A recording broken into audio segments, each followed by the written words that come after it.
শুরু হয়ে গেছে 2027 ওয়ানডে বিশ্বকাপের আনুষ্ঠানিক কাউন্টডাউন। আর এক বছর পর আফ্রিকার মাটিতে বসবে ক্রিকেটের সবচেয়ে বড় আসর। মেগা টুর্নামেন্ট সফলভাবে আয়োজন করতে নানা আনুষ্ঠানিকতা হাতে নিচ্ছে আইসিসি, যার অংশ হিসেবে উন্মোচন হলো অফিসিয়াল লোগো ও ভেন্যুর নাম।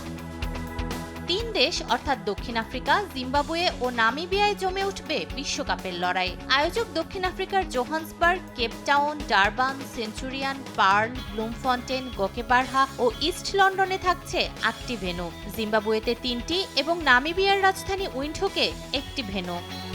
অর্থাৎ দক্ষিণ আফ্রিকায় 8টি, জিম্বাবুয়েতে 3টি এবং নামিবিয়াতে 1টি করে মোট 12টি ভেন্যুতে গড়াবে বিশ্বকাপ। ভেন্যুর পাশাপাশি উন্মোচন করা হয়েছে টুর্নামেন্টের অফিসিয়াল লোগো। লোগোতে তুলে ধরা হয়েছে আফ্রিকার দর্শন উবুন্টু, যার অর্থ আমি আছি কারণ আমরা আছি। ঐক্য, পারস্পরিক সহযোগিতা এবং একসঙ্গে এগিয়ে যাওয়ার এই দর্শনই 2027 বিশ্বকাপের মূল বার্তা হিসেবে তুলে ধরেছে আইসিসি। এবারের বিশ্বকাপে অংশ নেবে 14টি দল। প্রথম পর্বে 2টি গ্রুপে ভাগ হয়ে খেলবে দলগুলো। এরপর হবে সুপার 6, সেমিফাইনাল এবং ফাইনাল। নতুন এই প্রতিযোগিতা কাঠামোয় প্রতিটি ম্যাচই হবে খুব গুরুত্বপূর্ণ।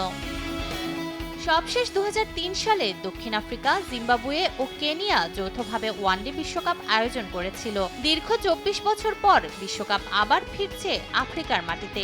তবে এবার নতুন ইতিহাস গড়ছে নামিবিয়া। প্রথমবারের মতো আইসিসি পুরুষদের ওয়ানডে বিশ্বকাপের সহ আয়োজক হচ্ছে দেশটি। সাম্প্রতিক বছরগুলোতে আন্তর্জাতিক ক্রিকেটে নিজেদের অবস্থান শক্ত করার পর এবার বিশ্বকাপ আয়োজনের মঞ্চেও জায়গা করে নিল তারা। ভেন্যু ও অফিসিয়াল লোগো উন্মোচনের মধ্য দিয়ে এখন বিশ্বকাপের প্রস্তুতি আনুষ্ঠানিকভাবে নতুন গতি পেল। আর মাত্র 1 বছরের অপেক্ষা, তারপরই আফ্রিকার আকাশে উড়বে বিশ্বকাপের উন্মাদনা, যেখানে নতুন ইতিহাস লেখার অপেক্ষায় থাকবে বিশ্বের সেরা 14টি দল। নূরে জান্নাত, সময় সংবাদ।